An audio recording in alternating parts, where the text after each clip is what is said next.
آدم تم بتاؤ انبئہم باسمائہم، آدم ان کو یہ سب چیزوں کے نام بتاؤ۔ آدم علیہ السلام نے ناموں کی ابتدا جو کی، حدیث میں ہے، موجود ہے تفسیر میں، ساری دنیا کی چیزوں کے نام آدم علیہ السلام نے فرشتوں کے سامنے بتا دیے۔ جب ساری چیزوں کے نام بتا دیے تب فرشتوں کو حکم ہوا اب آدم کو سجدہ کرو۔ آدم علیہ السلام کے سامنے سارے فرشتے جھک گئے، سجدے میں چلے گئے۔ لیکن ایک بات بتا دوں، یہ سجدہ تعظیم کا تھا، عبادت کا نہیں۔ عبادت کا سجدہ کس کے لیے ہے؟ صرف اللہ کے لیے۔ سنی جانتے ہیں الحمدللہ اللہ کے علاوہ کسی کو سجدہ جائز ہے؟ نہیں جائز، صرف سجدہ اللہ کا ہے۔ لیکن آدم علیہ السلام کو جو سجدہ کرایا گیا تھا وہ تعظیم کا سجدہ تھا، ان کے علم کی تعظیم۔ اب حکم جو ہوا ہے وہی قرآن میں آج ہم نے پڑھا ہے۔ اللہ نے فرمایا سب کے سب سجدہ کرو، سب سجدے میں چلے گئے۔ پتہ ہے ایک تھا ابلیس جو غرور کی وجہ سے سجدہ نہیں کیا، کھڑا رہا۔ ابلیس کون ہے؟ یہ شیطان جس کا نام عزازیل، یہ کون ہے؟ فرشتوں کو تعلیم دینے کے لیے اس کو مامور کیا گیا تھا، اس کو معلم الملائکہ کہتے ہیں۔ بعضوں نے اس کو فرشتوں میں شمار کیا، لیکن مفسرین کی اکثر رائے یہ ہے کہ وہ جنات میں سے تھا۔ ابلیس کس میں سے تھا؟ جنات میں سے تھا، لیکن فرشتوں کے ساتھ رہتا تھا، اس لیے حکم اسے بھی تھا۔ حالانکہ وہ اللہ کی بہت عبادت کیا ہے، بہت عبادت، اتنی عبادت کیا ہے کہ اس کے سجدے اگر زمین پر پھیلا دیے جائیں تو ایک راہی کے دانے کے برابر بھی جگہ خالی نہیں ہوگی، اتنے سجدے اللہ کی کر چکا۔ لیکن اس وقت سجدہ نہیں کیا تو رب تعالیٰ نے سوال فرمایا، قال ما منعک الا تسجد اذ امرتک، تو سجدہ کیوں نہیں کیا جبکہ میں نے تجھے حکم دیا تھا؟ قال انا خیر منہ، کہنے لگا اے مولا میں اس سے بہتر ہوں، آدم سے میں بہتر ہوں۔ خلقتنی من نار وخلقتہ من طین، تو نے مجھے آگ سے بنایا ہے اور اسے مٹی سے بنایا ہے۔ آگ بلند رہتی ہے، مٹی نیچے رہتی ہے، بلند آدمی نیچے والے کو سجدہ کیسے کرے؟ ہاں یہی غرور ہے۔ اب اس سے پتا چلا کہ کائنات کا سب سے پہلا گناہ وہ تکبر ہے، غرور، گھمنڈ، میں پن، کہ میں یہ ہوں اس کے سامنے کیوں جھکوں۔ یہ ابلیس کی یہیں سے خصلت شروع ہوئی۔ اللہ تعالیٰ نے فرمایا تو نے آدم کو دیکھا لیکن یہ نہیں دیکھا کہ حکم میرا تھا، حکم اللہ کا تھا۔ فاخرج منہا فإنک رجیم، آج سے تو ہمارے دربار سے نکل جا، اس لیے کہ تو مردود ہو گیا، راندہ بارگاہ، ہمیشہ کے لیے اس کو مردود قرار دے دیا گیا۔ یہ واقعہ میں بتا رہا ہوں آپ کو، یہ آج سورہ اعراف کے شروع میں ہی ہے۔ تو ابلیس نے کہا اے اللہ تو نے مجھے نکال دیا اپنے دربار سے، فرشتوں کی جماعت سے، انظرنی الی یوم یبعثون، بس مجھے قیامت تک کی مہلت دے دے بس۔ رب تعالیٰ سے ڈائریکٹ چیلنج کر رہا ہے، اللہ سے چیلنج کر رہا ہے، مجھے تو ٹائم دے دے بس۔ کیا کرے گا؟ کہتا ہے قال رب بما اغویتنی لاقعدن لهم صراطک المستقیم، بس تو مجھے ٹائم دے دے، قیامت تک تیرے جتنے بندے آئیں گے میں سیدھے راستے پر بیٹھ جاؤں گا۔ ثم لآتینہم من بین ایدیہم ومن خلفہم وعن ایمانہم وعن شمائلہم ولا تجد اکثرہم شاکرین، کہتا ہے میں تیرے سیدھے راستے پر بیٹھوں گا، جو بھی اس راستے سے گزرے گا، کبھی میں اس کے سامنے سے آؤں گا، کبھی پیچھے سے، کبھی دائیں سے، کبھی بائیں سے، کسی نہ کسی طرح اس کو اس راستے سے میں ہٹا دوں گا۔ اے رب تیرے بندوں میں تو شکر کرنے والے نہیں پائے گا۔ اللہ کو یہ چیلنج کر رہا ہے۔ دوسری آیتوں میں یہ تک کہا اس نے قال فبعزتک لاغوینہم اجمعین، تیری عزت کی قسم اے اللہ، عزت اس کو بھی معلوم ہے اللہ تعالی، اور قسم بھی اللہ کی عزت کی کھا کر کہہ رہا تیری عزت کی قسم میں تیرے سارے بندوں کو گمراہ کروں گا، سارے بندوں کو گمراہ کروں گا۔ رب تعالیٰ سے چیلنج کیا. رب نے فرمایا قال انک من المنظرین، جا تجھے ٹائم دیا جاتا ہے، مہلت ہے تجھے، جتنا ٹائم چاہیے پورا لے لے. ٹائم ہی نہیں، طاقت بھی دے دی گئی، قوت بھی دے دی گئی. دنیا میں جتنی تیزی سے ایک جگہ سے دوسری جگہ جانا ہے سب تجھے دے دیا گیا، جا بہکا لے. کتنوں کو بہکاتا ہے. ان عبادی لیس لک علیہم سلطان، اللہ فرماتا ہے تو پوری کوشش کر لے، میرے کچھ بندے ایسے ہوں گے جن پر تیرا داؤ نہیں چلے گا، نہیں چلے گا، تیرا داؤ نہیں چلے گا. رب تعالیٰ نے بھی فرمایا تو پوری کوشش کر لے لیکن تیرا داؤ میرے کچھ بندوں پر نہیں چلے گا. وہ کون سے بندے ہیں؟ ان بندوں کے بارے میں ابلیس بھی مان گیا، شیطان بھی مانا، کہنے لگا ہاں ہے تیرے کچھ بندے. وہ کون ہے؟ الا عبادک منہم المخلصین، یہ وہ بندے، ہاں مولا تیرے کچھ بندے ایسے ہوں گے جن پر میرا داؤ نہیں چلے گا. وہ کون ہے؟ وہ بندوں کی جماعت کو مخلصین کی جماعت کہا جاتا ہے کہ وہ اگر عبادت کرتے ہیں تو نہ ادھر دیکھتے نہ ادھر دیکھتے ہیں، وہ خالص تیری رضا کے لیے کرتے ہیں. تو جو لوگ دنیا میں صرف اور صرف اللہ کی رضا کے لیے نیک کام کرتے ہیں، یقین کے ساتھ میں کہتا ہوں ان پر شیطان کا داؤ بھی نہیں چلے گا. شیطان ان لوگوں کو نہیں گمراہ کرے گا. مخلصین کی جماعت. مخلصین کون ہے میرے عزیزو؟ دکھاوے کے لیے کرنے والے مخلصین نہیں، اپنے رب کی رضا کے لیے. یہاں پر ایک روایت ملتی ہے قیامت کے دن جنتیوں کا جب انصاف ہو جائے گا نا، پورے جنتی ایک طرف ہوں گے، ان جنتیوں میں بھی 3 کیٹیگری ہیں، جنتیوں میں بھی 3 جماعتیں. ایک جماعت اللہ نے ان سے فرمایا کہ اے بندو تمہاری بخشش ہو گئی، تمہارے لیے جنت کا پروانہ ملا، تم جنت جا رہے ہو. یہ بتاؤ تم جنتی عمل کیوں کرتے تھے دنیا میں؟ تم نیک کام کیوں کرتے تھے؟ آج جنت تمہارے لیے ہو گئی نا، پاس ہو گئے. پاس ہونے کے بعد پوچھا جا رہا ہے تو وہ جماعت کہتی ہے اے مولا ہمیں تیری دوزخ سے بہت ڈر لگتا تھا، بہت ڈر لگتا تھا، اس کے ہولناک عذابات، اور تیری دوزخ سے ڈر کر کے ہم نیک کام کرتے تھے. اللہ فرماتا ہے ٹھیک ہے میں تم سے راضی ہو گیا، تم جنت میں جاؤ. دوسری جماعت، ان سے پوچھا جائے گا تم کیوں کرتے تھے؟ یہ سیکنڈ کیٹیگری ہے جنتیوں کی. تم کیوں نیک کام کرتے تھے؟ تم بھی پاس ہو گئے. وہ کہیں گے مولا قرآن میں اور حدیث میں تیرے رسول سے ہم نے جنت کی اتنی نعمتوں کا ذکر سنا تھا، وہاں کے محلات، وہاں کی خوشبوئیں، وہاں کی حوریں، وہاں کے غلمان، تو شوق تھا کہ جنت میں جائیں، اس لیے نیک کام کرتے تھے. تیری جنت کی خواہش نے ہم سے نیک کام کروائے. رب تعالیٰ فرماتا ہے جاؤ تم سے راضی اور تمہارے لیے جنت ہے، چلے جاؤ. تیسری ایک جماعت ہوگی جنتیوں کی، یہ لاسٹ کیٹیگری. ان سے پوچھا جائے گا میاں آپ بھی پاس ہو گئے، جنت میں جا رہے ہو نیکیوں کی وجہ سے، تم کیوں نیکیاں کرتے تھے؟ وہ کہیں گے کہ مولا ہم نہ جنت کے لیے کرتے تھے نہ دوزخ کے لیے، ہم تو خالص تیری رضا کے لیے کرتے تھے، تو راضی ہو جا، بس ہمارا مقصد اتنا تھا. تو رب تعالیٰ فرمائے گا جاؤ میں تم سے راضی ہو گیا اور جنت میں جاؤ. وہ جماعت کھڑی ہو جائے گی نہیں جنت میں نہیں جانا ہے. اگر جنت میں جائیں گے تو پھر بدلہ ہو جائے گا، معاوضے کے طور پر ہو جائے گا. پھر ہم کو اندر جانے کے بعد دوسرے لوگ تانا ماریں گے تم بھی جنت کے لیے کرتے تھے، وہاں بولے کچھ اور ہو، ہم نہیں جائیں گے جنت میں. رب تعالیٰ پھر دوبارہ فرمائے گا کیا اے مومنوں میں تم سب سے راضی ہوں، تم میری رضا کے لیے کر رہے تھے، میں راضی ہوا، جاؤ جنت میں.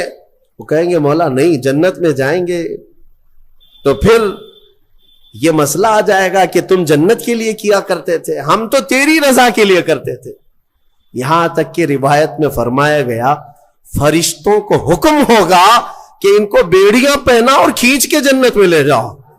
یہ مخلصین کی جماعت تھی، یہ لالچ میں عبادت نہیں کیے اور نہ ہی ڈر کر کے کیے، یہ خالص اللہ کی رضا کے لیے. اور اسی جماعت کے بارے میں شیطان بھی کہتا ہے ان پر میرا داؤ نہیں چل سکے گا، ان پر میرا حربہ نہیں چل سکے گا. اسی لیے میں مومنوں سے گزارش یہ کرتا ہوں کہ اعمال میں اخلاص پیدا کرو. اخلاص صرف اور صرف اللہ کے لیے، نہ کسی کو ڈر کر، نہ کسی کے لیے. عبادتیں نہیں، اللہ کے لیے. تم اپنی آخرت کو سوچو. میں ایک بزرگ کے متعلق پڑھا تھا، 30 سال تک انہوں نے پہلی صف میں نماز ادا کی جماعت کے ساتھ. ایک نماز بھی نہیں چھوٹی، تکبیر اولا بھی نہیں چھوٹی. 30 سال تک. توجہ چاہتا ہوں، 30 سال تک ایک نماز میں ایک جماعت نہیں چھوٹی اور پہلی تکبیر بھی نہیں چھوٹی. پہلی صف میں کھڑے رہتے تھے. 30 سال کے بعد ایک دن مغرب میں آئے تو ایک رکعت ہو گئی. 30 سال کے بعد ایسا موقع آیا، پیچھے رہ گئے. تو پھر جب آئے دیکھا کہ صفیں تو لگ گئی ہیں، پیچھے جگہ مل رہی تھی. تو انہوں نے شرم کے مارے، ڈر کے مارے، سب لوگ کیا کہیں گے، ابھی 30 سال سے جس کی جگہ پکی ہے آج تو ہے نہیں، چھوٹ گیا پیچھے. تو پیچھے سے ہی گھر چلے گئے. گھر میں جا کر نماز پڑھ لیا. عشاء میں اس ڈر سے نہیں آئے کہ سب لوگ سوال کریں گے مغرب میں کہاں تھے. تو اس زمانے میں ایک بڑے بزرگ تھے، انہوں نے پوچھ لیا کہ فلاں صاحب جو رہتے تھے پہلی صف میں، جن کا ریکارڈ تھا 30 سال کا، وہ کہاں ہے؟ کہا کہ حضور پتہ نہیں، مغرب میں بھی نہیں آئے، عشاء میں بھی نہیں آئے. کہا کہ چلو دیکھ لیتے ہیں، کہیں بیمار تو نہیں ہو گئے، کچھ تو ہوا نہیں تکلیف. گئے تو گھر میں بیٹھے ہوئے تھے. پوچھا کہ کیا بات ہے، مغرب میں بھی نہیں، عشاء میں بھی نہیں. کہا مغرب میں آیا تھا لیکن ایک رکعت ہو گئی تھی، میں شرم کے مارے پہلی صف میں نہیں آیا. پہلی صف میں جگہ نہیں مل رہی تھی، شرم کے مارے میں پیچھے نہیں کھڑا ہوا کہ لوگ کیا کہیں گے. میں واپس گھر میں آ کر نماز پڑھ لیا. اس بزرگ نے ان سے کہا جو 30 سال کی عبادت کر چکے تھے، کہا کہ اے بندے، جا پچھلے 30 سال کی نمازوں کو پھر سے ریپیٹ کر لے، دوہرا لے. اس لیے کہ جو تو نے نمازیں پڑھی وہ صرف اسی نیت سے پڑھی کہ لوگ کیا کہیں گے، لوگ کیا کہیں گے. تجھے اس بات کا خیال نہیں ہے کہ تو عبادت اللہ کے لیے کرتا ہے. جا پچھلے 30 سال کی نمازیں اعادہ کر لے، پھر سے پلٹا لے. عزیزان گرامی، اخلاص ایک بڑی دولت ہے، اللہ تعالیٰ اپنے مخصوص بندوں کو عطا کرتا ہے. بات میں یہاں پر سمیٹتا ہوں کہ ابلیس لعین آدم علیہ السلام کو سجدہ نہ کیا، غرور اور گھمنڈ میں اللہ تبارک و تعالیٰ سے چیلنج کر کے نکلا.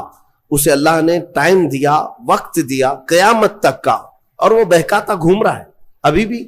ہاں بس رمضان میں قید ہوا ہے، رمضان میں شیاطین کو قید کیا گیا، یہ حدیث پاک سے ثابت ہے. ابھی تو ہے نہیں، ہماری محفل میں بھی نہیں ہے اور ابھی رمضان میں کہیں ہے نہیں. لیکن پھر بھی کچھ لوگ ابھی بھی روزہ چھوڑتے ہیں. یہ کون سے شیطان ہیں؟ نماز میں نہیں آتے، پھر یہ کون ہے؟ ان کو کون سلاتا ہے؟ ان کو کون؟ شیطان کا کوئی خلیفہ ہے؟ شیطان کسی کو اپنی ڈیوٹی دے کر کے گیا ہے؟ یہاں پر نفس امارہ ہے، وہ ہر ایک کے اندر ہے. انشاءاللہ پھر آگے کبھی میں عرض کروں گا، وہ ہر انسان کے پاس ہے. جس نفس نے شیطان کو بھی گمراہ کیا تھا وہ نفس تو ہمارے پاس ہے. نفس ایک بہت ہی خطرناک چیز ہے. اسی سے لڑنے کو میرے آقا نے جہاد اکبر کہا. جو اپنے نفس کے خلاف لڑائی کرے گا وہ جہاد اکبر ہے، بڑا جہاد ہے. تو بہرحال آدم علیہ الصلاۃ والتسلیم کی پیدائش ہوئی اور آپ کو وہاں سے جنت میں رکھا گیا. اب یہاں پر کچھ باتیں مجھے عرض کرنی ہے، وہ یہی ہے کہ آدم علیہ السلام کو جب ساری چیزوں کے نام بتائے گئے اور سب کچھ علم دیا گیا اور پھر جنت میں رکھا گیا. جنت کیسی ہے؟ وہاں کسی چیز کی کمی ہے؟ کوئی چیز کی کمی نہیں، ساری نعمتیں ہیں. لیکن اس کے باوجود آدم علیہ السلام کو کچھ بے قراری تھی. کیوں؟ اس لیے کہ انسان جو ہے تنہا نہیں رہتا، انسان کو کوئی دوسرا انسان چاہیے. انس سے بنا ہے انسان. انس کہتے ہیں محبت کو، اس کے فطرت میں ہے یہ کھچاؤ، دوسرے کے ساتھ اس کا کھچاؤ ہے، لگاؤ ہے، دوست بناتا ہی ہے، اکیلا نہیں رہے گا انسان. تو آدم علیہ السلام کو جو یہ بے قراری تھی وہ تنہا ہونے کی، پھر ایک دن اللہ رب العزت نے ان کی بائیں پسلی سے کچھ حصہ نکالا اور اس سے ایک عورت کو بنایا گیا، وہ حضرت حوا تھی۔ ہاں، اتنی بات میں آپ کو بتا دوں، آدم علیہ السلام کی پیدائش وہ کس جگہ ہوئی اللہ بہتر جانے، کوئی تو جگہ ہوگی، لیکن عورت کی پیدائش تو جنت کے اندر ہوئی۔ کہاں ہوئی ہے؟ جنت کے اندر ہوئی ہے۔ ہاں، جنت میں پیدا ہوئی ہے عورت، یہ اس کا مقام ہے، اور یہ جنتی چیز ہے۔ اللہ تبارک و تعالیٰ نے اس میں جو خوبصورتی رکھی ہے عورت کے اندر، وہ جنت کی کشش ہے۔ جب حضرت آدم علیہ السلام حضرت حوا کو دیکھتے ہیں، آپ کو پتا ہے حضرت حوا دنیا کی سب سے خوبصورت عورتوں میں سے ایک ہے، سب سے خوبصورت تھی۔ آدم علیہ السلام ان کی طرف ہاتھ بڑھانے لگے، رب تعالیٰ کا حکم ہوا، آدم تمہارے لیے حلال نہیں، تم اس کا مہر ادا کرو، مہر ادا کرو۔ مہر دینا یہ جنتی قانون ہے، آج بھی ہمارے نکاح میں مہر رکھا جاتا ہے۔ آدم علیہ السلام نے عرض کیا کہ مولا، میں یہاں کس چیز کا مالک ہوں، کیا چیز مہر میں دوں؟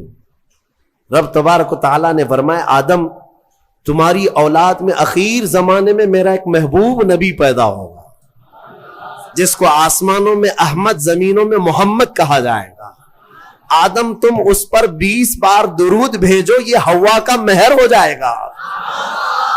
شیخ عبدالحق محدث دہلوی رحمت اللہ علیہ نے بھی اس کو لکھا ہے، آپ اندازہ کرو ہماری ماں کا مہر درود پاک ہے۔ ہماری ماں ہمارے باپ کے لیے حلال ہوئی تو درود کے صدقے میں حلال ہے، اور جس کو درود سے چھڑ ہے اسے سوچنا چاہیے کہ حلال ہونے کا طریقہ آدم علیہ السلام کے لیے حضرت حوا درود رکھا گیا۔ درود کے منکر تو کہاں جائے گا، کیا اپنے ماں باپ کے بارے میں شک کرے گا؟ آدم علیہ السلام اس کے بعد حضرت بی بی حوا کو چھوتے ہیں، دونوں مزے سے رہ رہے تھے۔ قرآن میں اللہ فرماتا، یا آدم اسکن انت وزوجک الجنت فکلا منہا حیث شئتما۔ رب فرماتا ہے تم اور تمہاری بیوی جنت میں رہو، جو چاہے کھاتے رہو، جہاں سے من کرے کھاؤ، جنت میں گھومتے رہو، پھرتے رہو، ساری چیزیں تمہارے لیے اب حلال ہیں۔ لیکن رب نے فرمایا تھا وَلَا تَقْرَبَ هَذِهِ الشَّجَرَةَ، ایک درخت ہے اس کے قریب مت جانا، ایک درخت ہے اس کے قریب مت جانا۔ اللہ کی طرف سے منع تھا، وہ درخت کے قریب جانے کی ممانعت آئی تھی، تو ہوا کیا؟ ابلیس لعین جو بارگاہ سے مردود ہو گیا تھا، اب اس کی ڈیوٹی ہو گئی تھی کہ آدم علیہ السلام کو بہکائیں یا پھر ان کی ذریت کے خلاف کچھ نہ کچھ سازشیں کرتے رہے، اس کی ڈیوٹی ہو گئی تھی۔ اس وقت تک وہ فرشتوں میں بھی جاتا آتا تھا، جنت کے دروازے تک بھی پہنچتا تھا۔ روایات یہ بتاتی ہیں کہ ایک دن جنت کے قریب وہ گیا، آدم علیہ السلام اور حضرت حوا کو بلایا، کہا کہ تمہیں پتا ہے اس درخت کے قریب جانے سے کیوں منع کیا گیا ہے؟ آدم علیہ السلام نے پوچھا کیا بات ہے؟ کہا اس درخت میں ایک پھل ہے، اگر تم کھا لو گے نا، الا ان تکونا ملکین او تکونا من الخالدین، تم یا تو فرشتے بن جاؤ گے یا ہمیشہ جنتی بن جاؤ گے۔ ہاں، اگر کھا لیے تو ہمیشہ کا ہو جائے گا، پکے ہو جاؤ گے، اس لیے تمہیں روکا گیا ہے، کھانے سے روکا گیا ہے کہ تم کنٹینیو نہ ہو جاؤ، یہاں پہ ہمیشہ کے نہ ہو جاؤ۔ آدم علیہ السلام اس کی باتوں میں نہیں آئے، لیکن اندر آنے کے بعد حضرت حوا بار بار کہنے لگی آدم علیہ السلام سے کہ ایک بار پھل کھا کے تو دیکھتے ہیں، کھا کر کے تو دیکھتے ہیں۔ حضرت آدم علیہ السلام نے منع کیا، رب تبارک و تعالیٰ نے قریب جانے سے منع کیا ہے، وَلَا تَقْرَبَ هَذِهِ الشَّجَرَةَ۔ اب یہاں پر شیطان نے ایک لاجک سکھائی، منطق۔ ہاں، قریب جانے سے منع کیا نا، درخت کا پھل کھانے سے تھوڑی نہ منع کیا۔ تو حضرت بی بی حوا نے پھل توڑ کر کے آدم علیہ السلام کو بھی پیش کیا، خود بھی کھائی۔ جیسے ہی ان دونوں نے کھائے، قرآن میں اللہ فرماتا ہے دونوں کے کپڑے اتر گئے، لباس اتار لیا گیا، پورا کا پورا لباس اتار لیا گیا. جنت کے کچھ درختوں کے پتوں سے انہوں نے اپنا جسم چھپایا. پھر فوراً حکم آیا اللہ کا، قال اہبطوا، اتر جاؤ تم سب کے سب، تم سب اتر جاؤ جنت سے، زمین پر جاؤ. اس لیے کہ اللہ تعالیٰ نے جس چیز سے روکا تھا تم نے وہ کھا لیا. آدم علیہ السلام کو بھی اتارا گیا، بی بی حوا کو بھی اتارا گیا.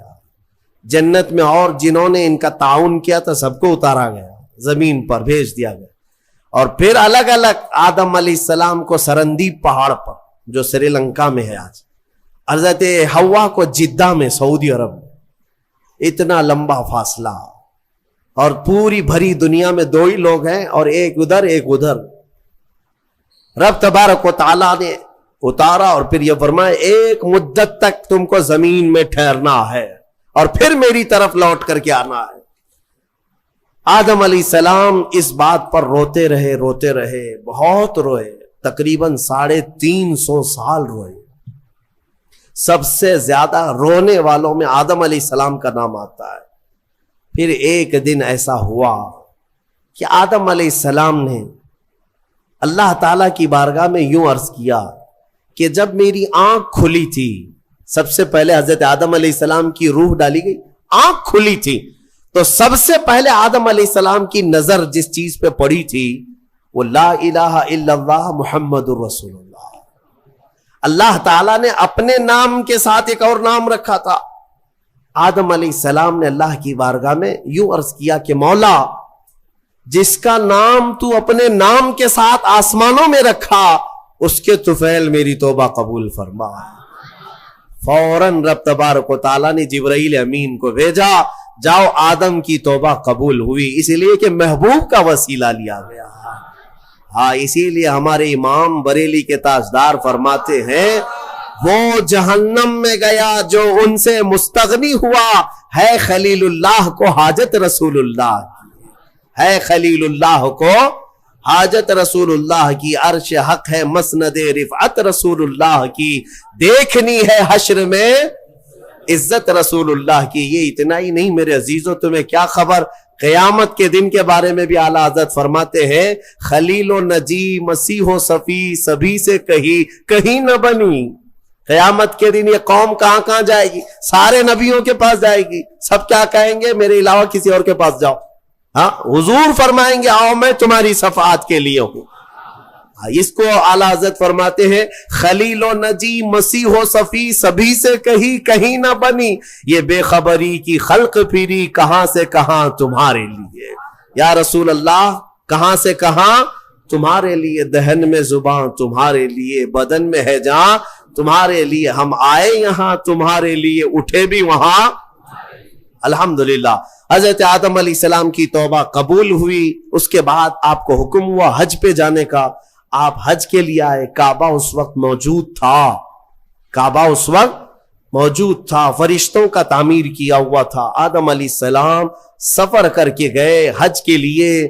یہاں سے ایک بات میں عرض کرتا ہوں، دنیا کا پہلا حج ہندوستان کی سرزمین سے ہوا. آدم علیہ السلام اسی زمین سے گئے. اور ہمارے لیے فخر کی بات یہ ہے کہ یہ ہندوستان ہمارے باپ کی زمین ہے. ہاں، آدم علیہ السلام باپ ہے کہ نہیں ہے؟ ہمارے باپ کی زمین ہے. الحمدللہ ہم اپنے باپ کی زمین پر قائم ہیں. ہاں، کسی کے باپ کی نہیں ہے. اور فخر سے رہو، خوشی سے رہو. اللہ تبارک و تعالیٰ نے زمین پر تمہیں قرار دیا. آدم علیہ السلام جب وہاں پہنچے تو عرفات کے میدان میں حضرت حوا سے ملاقات ہوئی. پھر اس کے بعد زندگی کی ابتدا ہوئی، اولاد شروع ہوئی آدم علیہ السلام کی. پھر نسل انسانی کا ایک بہت بڑا سلسلہ شروع ہوا، اور اسی نسل انسانی کی برکت ہے کہ ہم اور آپ زمین پر آج موجود ہیں. اسی آدم علیہ السلام کی نسل سے ایک اور بات خاص طور پر عرض کرنا ہے، وہ یہ ہے کہ آدم علیہ السلام کہاں سے اتارے گئے تھے؟ میں نے ابھی آپ کے سامنے عرض کیا کہاں سے اتارے گئے تھے؟ جنت سے اتارے گئے تھے. جنت سے اتارے گئے، اور جہاں سے آئے ہیں وہیں پر جانا چاہیے. اسی لیے کہا گیا انسان کو کہ تیرا اصلی وطن جنت ہے. تیرا اصلی وطن کیا ہے؟ جنت ہے. بچہ جب ماں کے پیٹ سے پیدا ہو کر کے دنیا میں آتا ہے تو روتا آتا ہے نا, دیکھا ہے نا آپ نے, روتے ہوئے آتا ہے. کیوں روتے ہوئے آتا ہے؟ بزرگوں نے فرمایا, خود میرے مرشد گرامی حضور تاج الشریعہ رحمت اللہ تعالی تشریف فرماتے تھے کہ بچہ روتا ہوا اس لیے آتا ہے کہ اس کا اصلی وطن چھوٹ گیا. کون سا؟ جنت میں تھی. ہماری روحیں آنے سے پہلے کہاں تھی؟ جنت میں تھی. اصلی وطن جب بھی چھوٹتا ہے تو روتا ہوا آتا ہے. اور اسی لیے شاعر کہتا ہے, شاعر کیا کہتا ہے کہ یاد داری کے وقت زادنے تو ہما خنداں بودند تو گریاں. اے انسان تجھے معلوم ہے جب تو پیدا ہوا تھا سب ہنس رہے تھے اور تو رو رہا تھا.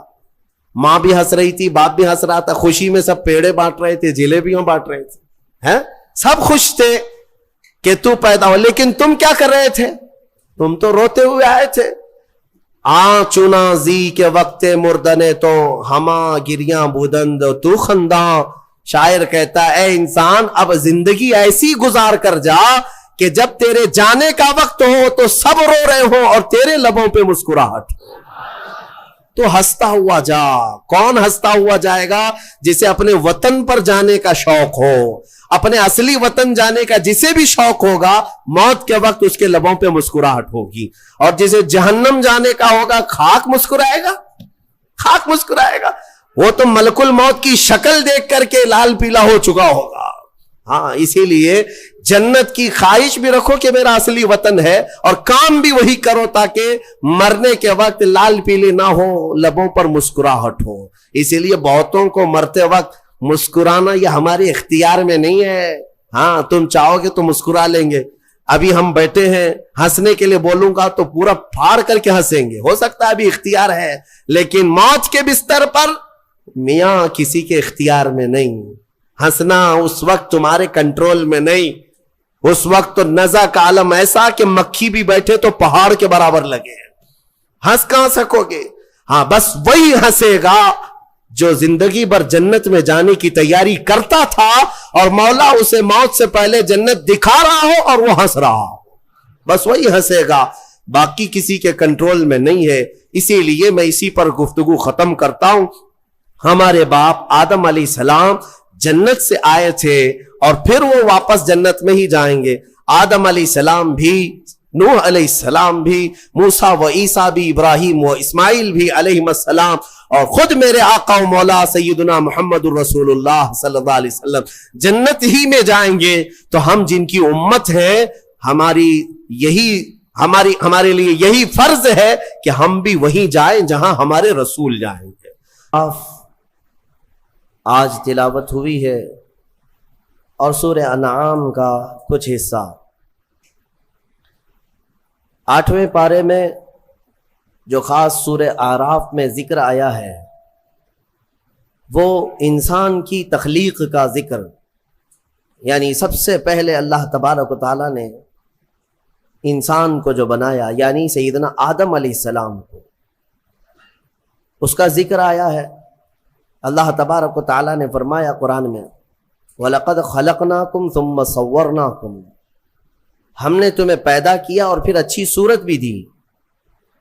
اور صرف پیدا کر کے اچھی صورت ہی نہیں دیا, بلکہ قرآن میں مولا فرماتا ہے ثُمَّ قُلْنَا لِلْمَلَائِكَةِ اسْجُدُوا لِآدَمَ, پھر ہم نے فرشتوں سے کہا کہ تم آدم کو سجدہ کرو.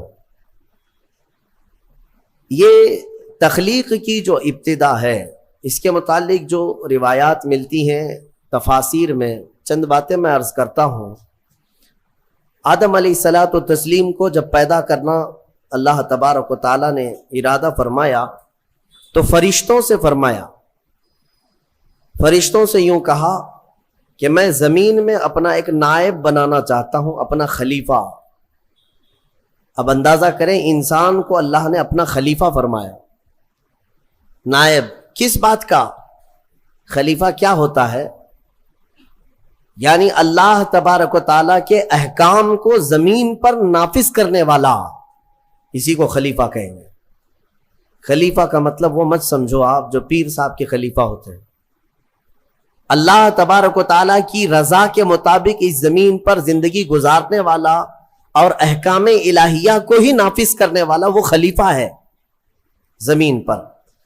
تو فرشتوں سے جب اللہ نے یہ فرمایا تو فرشتوں نے کہا کہ اے رب تو ایسے کو اپنا خلیفہ بنائے گا جو زمین میں جانے کے بعد قتل و غارت کرے گا، خون ریزیاں کرے گا، فساد کرے گا؟ ہم تو تیری اچھی تسبیح کرتے ہیں، ہم تیری پاکی بولتے ہیں، تیری عبادت تو ہم پوری کرتے، تو انسان کو اپنا نائب اور خلیفہ کیسے بنائے گا؟ رب تبارک و تعالیٰ نے فرمایا انی اعلم ما لا تعلمون، جو میں جانتا ہوں وہ تم نہیں جانتے۔ یہاں سے کچھ باتیں سمجھ میں آتی ہیں۔ فرشتوں کو کیسے پتا تھا کہ زمین پہ جانے کے بعد یہ خون ریزی کرے گا، فساد کرے گا؟ لوگ تو رسول کے علم غیب کا انکار کرتے ہیں، وہ تو فرشتوں کی بات ہے۔ ابھی انسان کو بنایا بھی نہیں ہے، زمین پہ بھیجا بھی نہیں ہے، اس سے پہلے ہی فرشتے کہہ رہے ہیں کہ ایسے کو تو خلیفہ بنائے گا جو زمین میں جانے کے بعد فساد مچائے گا، قتل و خون ریزی کرے گا۔ صاف الفاظ ہیں قرآن پاک میں۔ میرے عزیزو، فرشتوں نے جنات کے حالات کو دیکھا تھا۔ پہلے جنات بنائے گئے تھے، زمین پر بھیجے گئے تھے، انہوں نے خوب فساد مچایا، یہاں خوب قتل خون ریزیاں کی، پھر زمین سے انہیں جزیروں کی طرف بھگایا گیا۔ تو تفسیر میں کہا گیا ان واقعات کو دیکھ کر شاید فرشتوں نے عرض کیا ہو، اور بعض نے فرمایا اتنا غیب کا علم تو اللہ نے فرشتوں کو بھی دیا کہ انسان کی وہ فطرت سے واقف تھے، اس لیے انہوں نے یوں کہا۔ اب اللہ تبارک و تعالیٰ نے جو فرمایا میں جو جانتا ہوں وہ تم نہیں جانتے، یقیناً حق ہے۔ پھر آدم علیہ السلام کو بنانے کا کام شروع ہوا۔ کیسے؟ فرمایا گیا زمین کی مختلف جگہوں کی مٹی اٹھانے کا حکم دیا گیا۔ زمین کی الگ الگ جگہ کی مٹی اٹھا لائیں۔ کئی روایات ہیں اس میں۔ جبرائیل علیہ السلام آئے، زمین کی الگ الگ جگہ سے مٹی وہ جمع کر رہے تھے، تو زمین نے بھی رونا شروع کیا کہ مجھ سے مٹی لے جا رہا ہوں، اس سے انسان بنایا جائے گا، پھر یہ واپس آئے گا میرے ہی اوپر فساد کرے گا، خون ریزیاں کرے گا۔ پتہ چلا زمین کو بھی معلوم ہے، زمین کو بھی معلوم ہے بعد میں ہونے والی چیزیں۔ تو جب زمین نے رونا دھونا کیا تو یہ روایات بعض تفاسیر میں ہیں، میں صرف آپ کو اس کی صحت اور ضعف پر کلام نہیں کر رہا ہوں، عرض کر رہا ہوں۔ جبرائیل علیہ السلام واپس رب تعالیٰ کی بارگاہ میں آئے، عرض کیا کہ مجھے زمین پر بڑا ترس آیا، زمین پر بڑا رحم آیا، وہ مٹی چھوڑ آئے۔ اسی طرح کئی فرشتے آئے، میکائیل علیہ السلام، اسرافیل علیہ السلام، زمین کا وہی رونا دھونا تھا۔ پھر اسرائیل علیہ السلام آئے، جب زمین نے ان سے یہ کہا کہ کیوں اٹھا لے جاتے ہو، تو انہوں نے زمین کے رونے دھونے کا کچھ خیال نہیں کیا، وہ جگہ جگہ سے مٹی اٹھا لیا اور رب کی بارگاہ میں لے کر پہنچ گئے۔ مٹی لائی گئی مختلف جگہوں کی، اب اسے گوندھا گیا، مٹی کو گوندا گیا۔ وہ پانی کیا تھا وہ اللہ بہتر جانے، جنتی پانی تھا۔ مٹی کو جب گوندا گیا، یہ پورا پروسیس قرآن میں بیان کیا گیا ہے اور بعض احادیث میں بھی ہے۔ گوند کر کے جب اس کو تیار کیا گیا، پورا ایک پتلا، ایک شکل بن گئی، ایک شکل بن گئی، تو اب اسے سکھایا گیا۔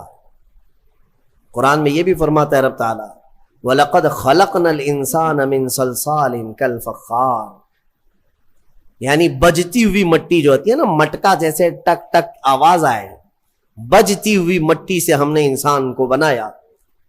جب پورا پتلا تیار ہوا، پھر اس پر بارش برسائی گئی، اس پر 40 دن تک بارش برسائی گئی مضبوط کرنے کے لیے۔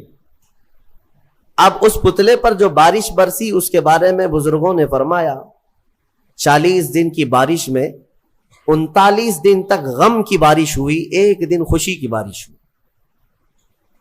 اس لیے انسان کی زندگی میں غم زیادہ ہے، خوشیاں کم ہیں۔ عید تو سال میں ایک ہی بار آتی ہے، خوشیاں کم ہیں، غم زیادہ ہے۔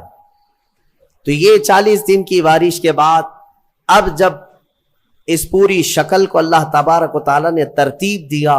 ہاں ایک بات یہ بھی میں بتا دوں، اللہ تبارک و تعالیٰ قادر مطلق مسبب الاسباب، جب وہ دنیا کی تخلیق پر آئے تو کن کہے تو سب ہو جائے، کن فیکون قرآن میں وہ رب تعالیٰ فرماتا ہے ہو جا تو سب ہو جاتے ہیں.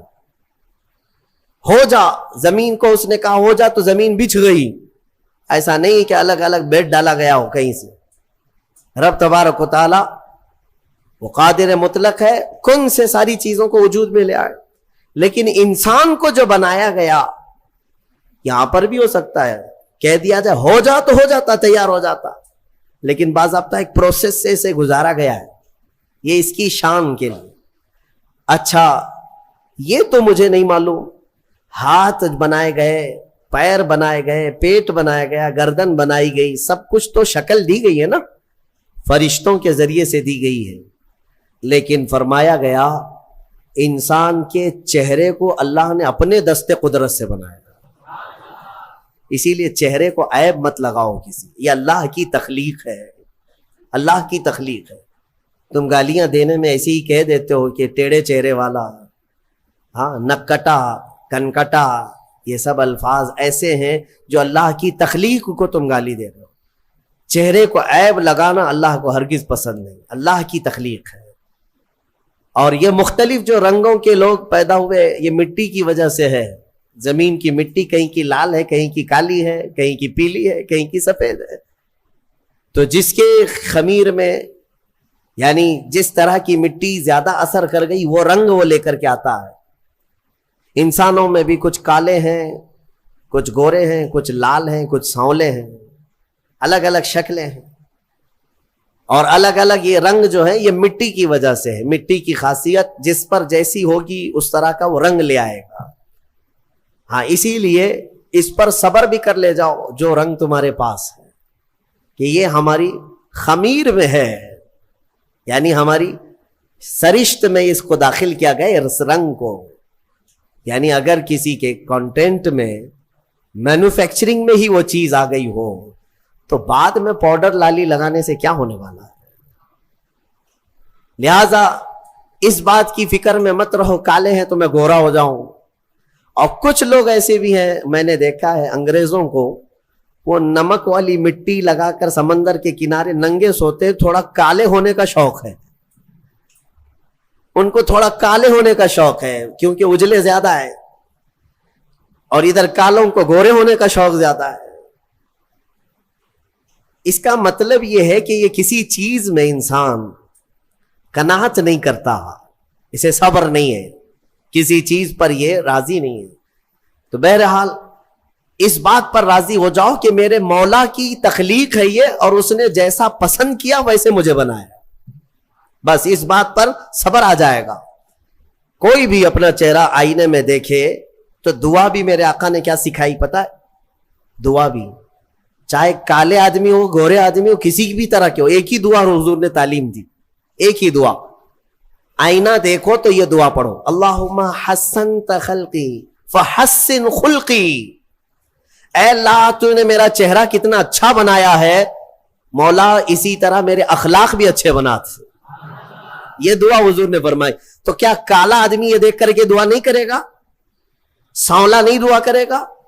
ہر آدمی یہی دعا کرے گا کہ اے اللہ تو نے میرا چہرہ کتنا اچھا بنایا, کتنا اچھا بنایا.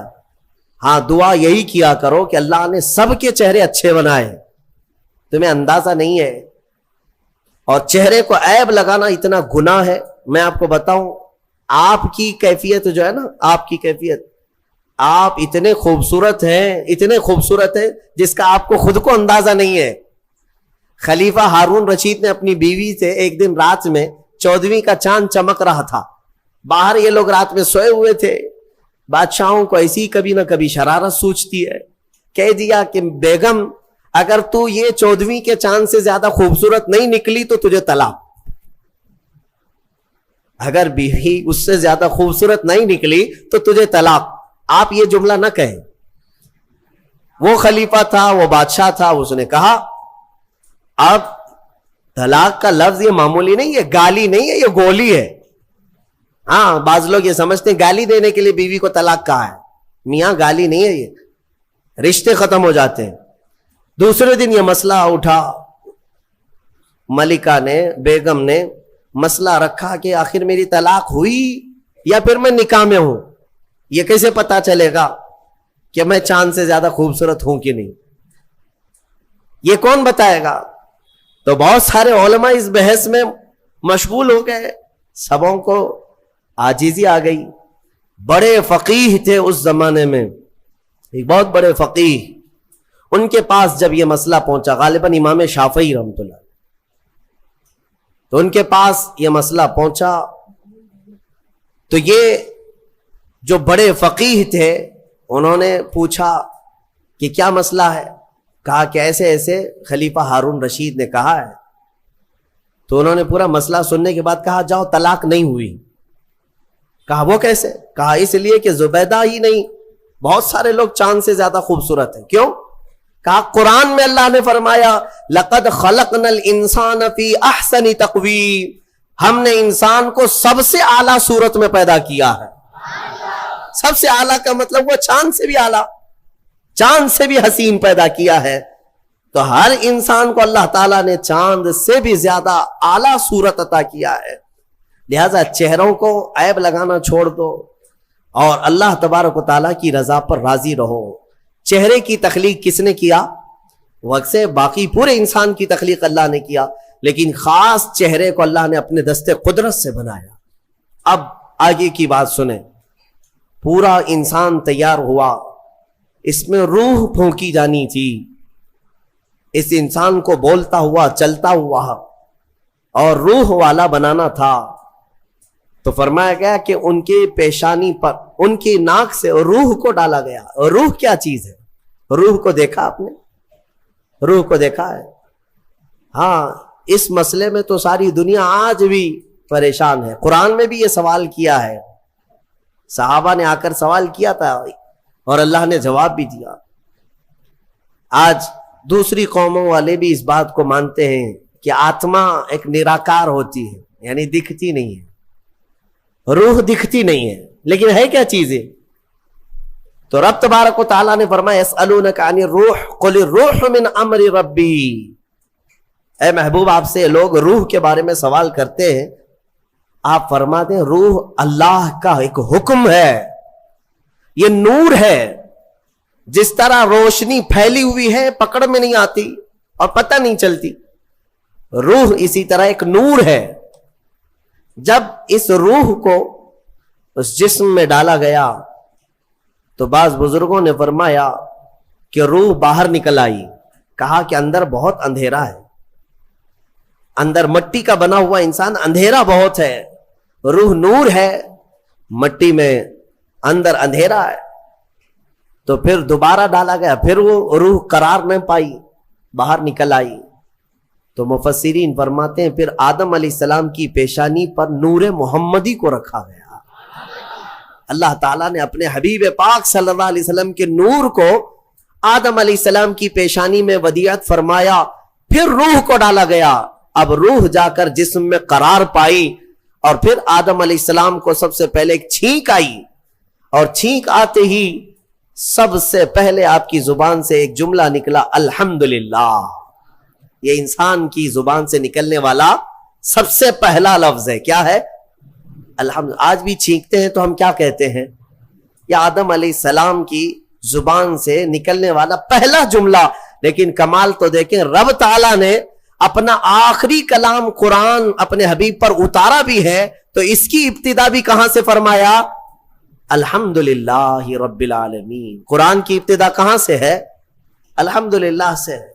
تو انسان کو یہ بتانا ہے کہ اے بندے، تیری جو اصل ابتدا ہے وہ الحمدللہ سے ہے، جہاں قرآن ابتدا کر رہا ہے، اور قرآن کے ساتھ رہے گا تو حقیقی زندگی پائے گا.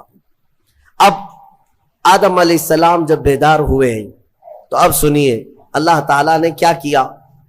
رب تبارک و تعالیٰ ان کے سامنے دنیا کی ساری چیزوں کو پیش کیا، جو جو ہونے والی تھی یا جو کچھ بھی، سب کے نام سکھا دیے.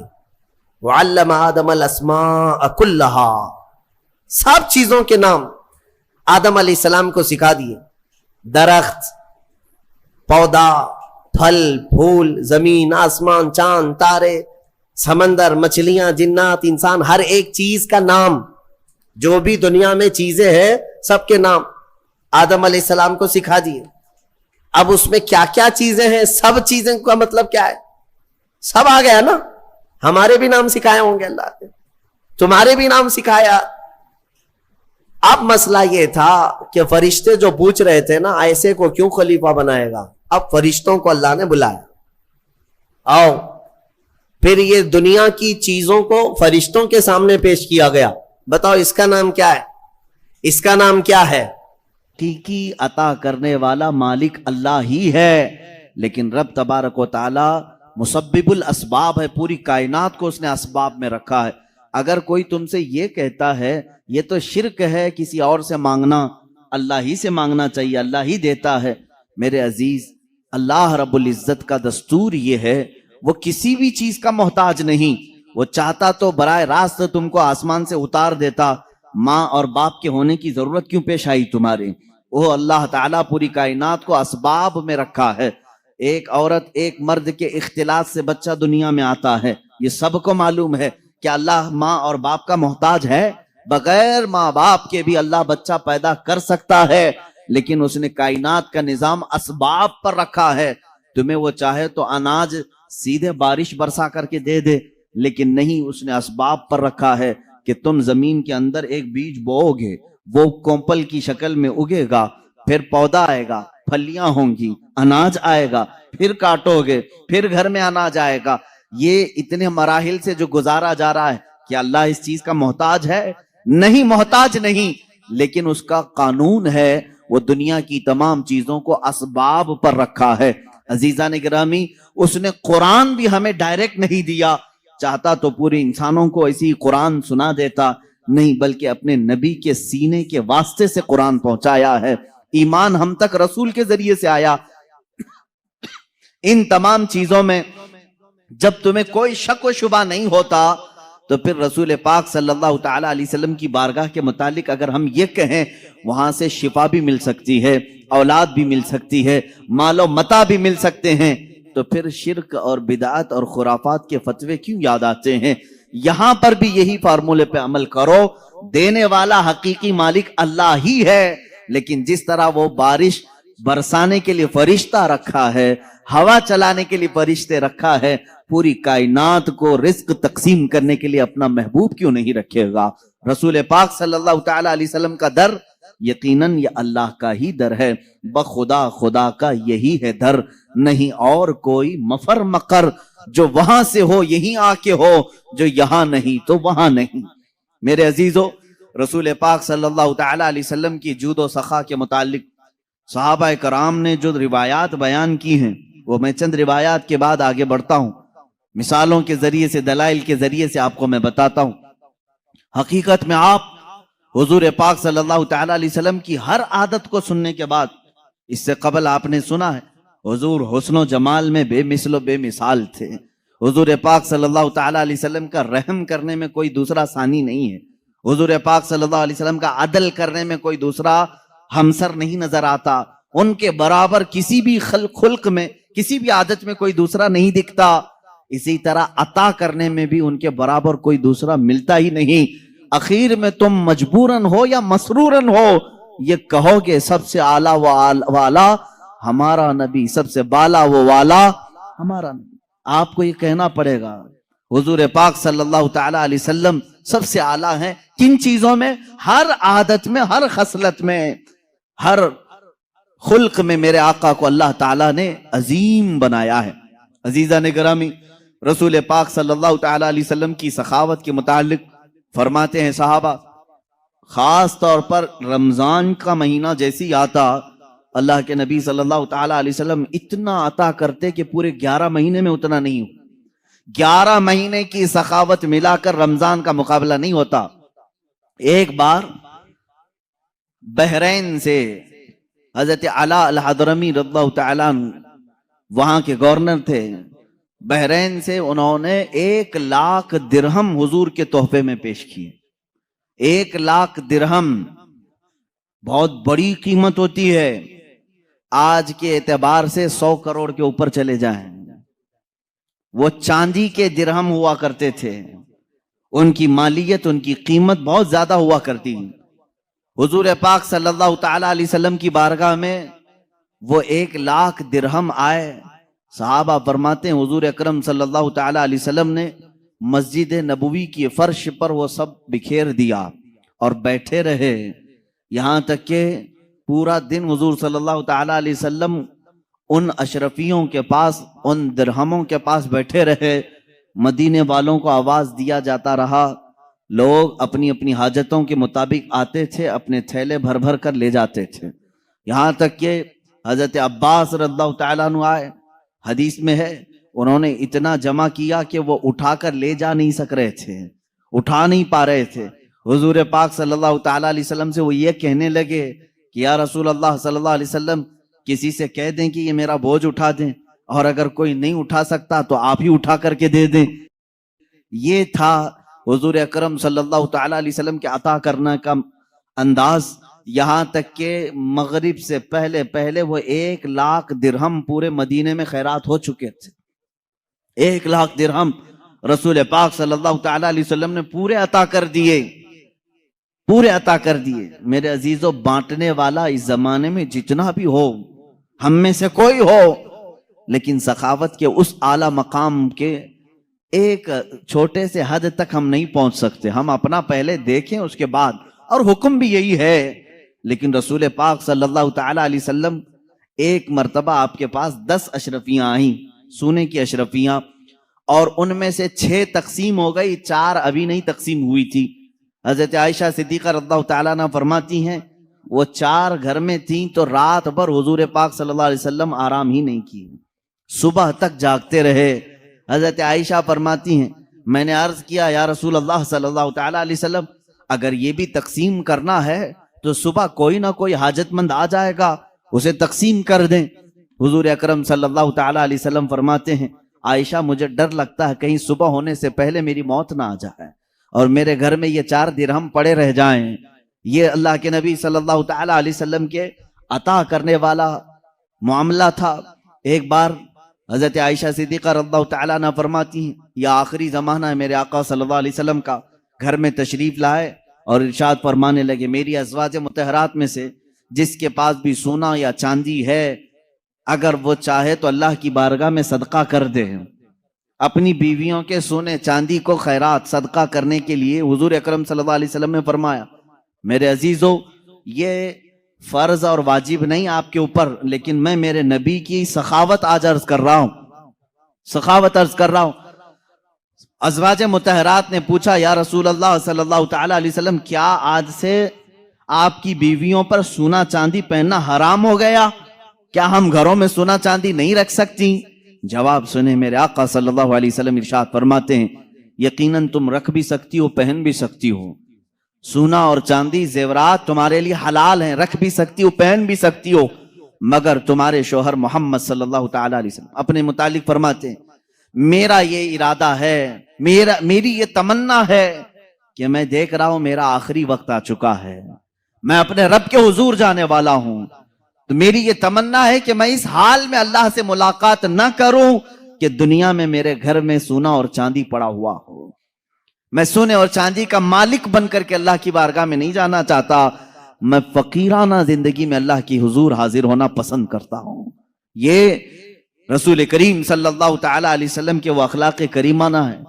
عزیزان گرام وقار، پوری زندگی پاک آپ دیکھیں مال سے محبت میرے آقا صلی اللہ علیہ وسلم نے نہیں فرمائی. ہاں آپ کے لیے قدر ضرورت، بلکہ آپ زندگی میں اسلام کی روش پر چلتے ہوئے کروڑوں کما لیں، اسلام اس کو ناجائز نہیں کہتا، لیکن اگر تمہارے اوپر مال کی محبت کا غلبہ آ گیا، وہ غالب آ گیا، تو یہیں سے تمہاری بربادی کے بھی دن شروع ہو جاتے ہیں.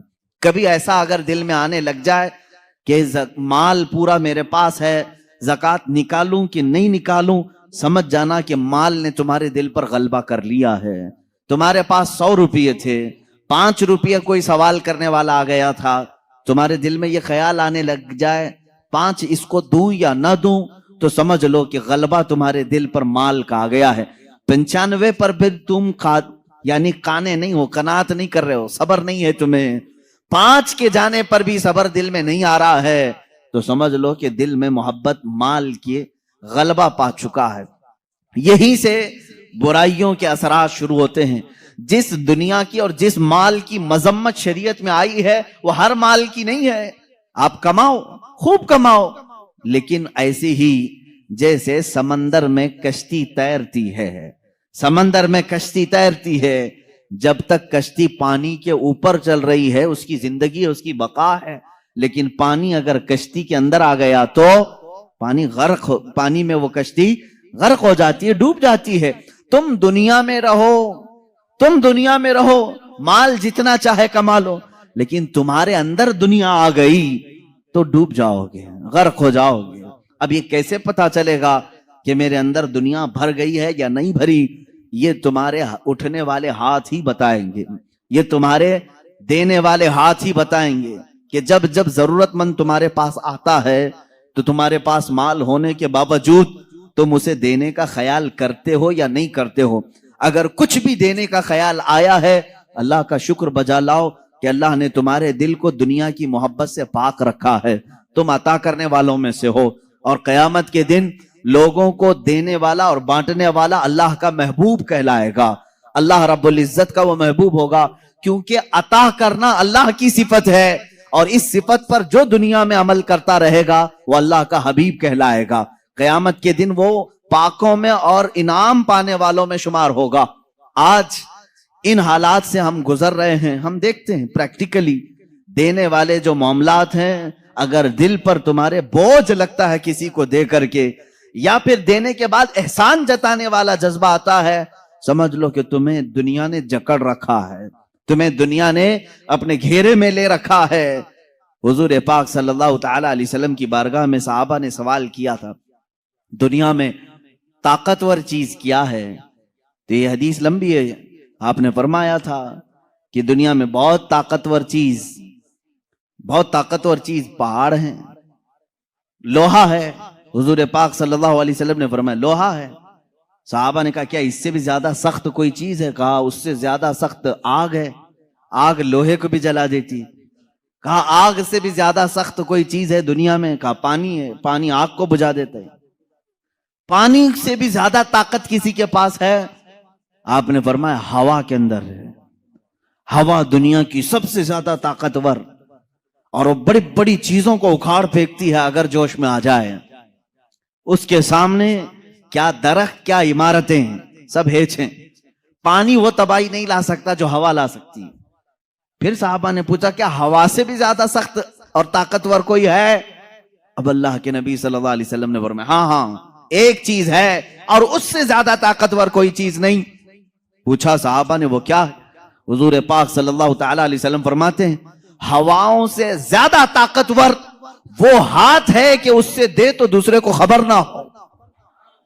وہ ہاتھ سب سے زیادہ طاقتور ہے کہ بند مٹھی میں دیا، دوسرے ہاتھ کو خبر نہیں ہوئی.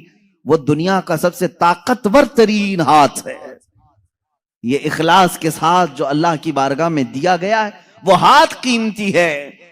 عزیزان گرامی وقار، سخاوت انسان کے لیے کیا درجہ رکھتی ہے حدیث سے سن لو. حضور صلی اللہ تعالی علیہ وسلم نے فرمایا سخاوت جنت کے درختوں میں سے ایک درخت ہے. کیا ہے؟ درخت ہے سخاوت. سخاوت تو کوئی ہارڈ لفظ میں نہیں کہہ رہا ہوں، سب کو معلوم ہے.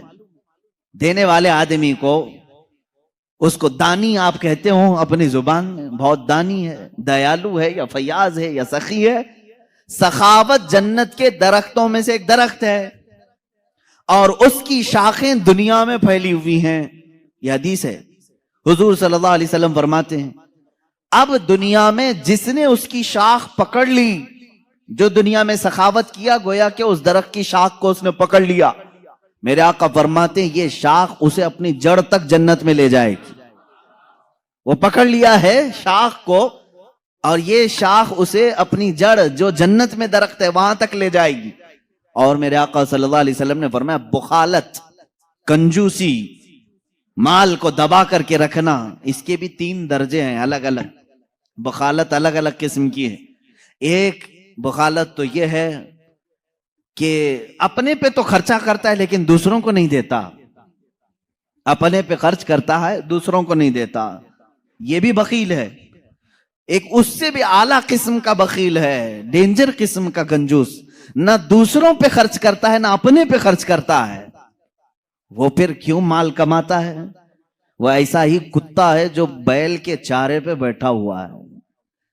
بیل کے چارے پہ بیٹھنے والا کتا معلوم ہے؟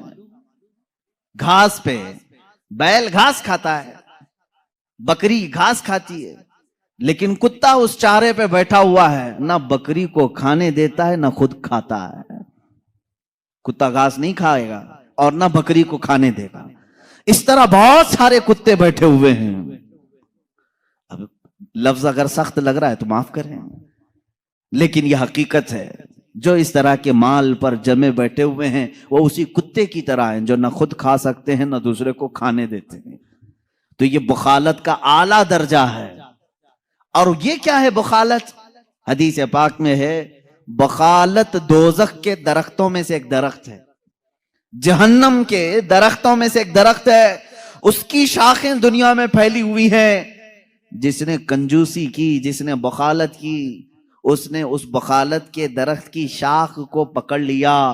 اب یہ شاخ اسے اپنے جڑ جہنم تک لے کر جائے گی، وہ دوزخ تک اسے لے جائے گی۔ بخیل آدمی دوزخ میں لے جائے گا۔ حدیث ہے السخی قریب من اللہ وقریب من الملائکۃ وقریب من الناس وبعید من النار۔ حضور فرماتے ہیں سخی آدمی اللہ سے قریب ہے، فرشتوں سے قریب ہے، جنت سے قریب ہے، تمام انسانوں سے قریب ہے، دوزخ سے دور ہے۔ والبخیل بعید من اللہ وبعید من الملائکۃ وبعید من الجنت وبعید من الناس وقریب من النار۔ حضور فرماتے ہیں اور بخیل آدمی، کنجوس آدمی اللہ سے دور ہے، فرشتوں سے دور ہے، انسانوں سے دور ہے، جنت سے دور ہے، لیکن دوزخ سے بہت قریب ہے، دوزخ سے زیادہ قریب ہے۔ عزیزان گرامی، میرے نبی کی صفات میں کبھی بخالت آئی نہیں، وہ کسی چیز میں بخالت نہیں کیے، بلکہ ان کے صحابہ کی سخاوت کا حال یہ ہے کہ جو کوئی ان کے گھروں پر آتا تھا اسے اتنا عطا کرتے کہ وہ اپنی قوم میں جا کر کے اعلان کرتے کہ محمد عربی صلی اللہ علیہ وسلم کے غلام اتنا عطا کرتے ہیں کہ ہماری کئی پشتیں اس پر کھا کر گزارا کر سکتی۔ نبی کونین صلی اللہ علیہ وسلم کی عطا کرنے کا حال تو بہت اعلیٰ ہے۔ صفوان بن امیہ، جن کے متعلق میں نے اسے قبل بھی بیان کیا تھا، جنگ بدر میں امیہ جس کو قتل کیا گیا تھا، صفوان امیہ کا بیٹا حضور پاک صلی اللہ تعالی علیہ وسلم سے ملنے کے لیے آیا، اور اللہ کے نبی صلی اللہ تعالی علیہ وسلم سے اس نے سوال کیا کیا آپ مجھے کچھ دے سکتے ہیں؟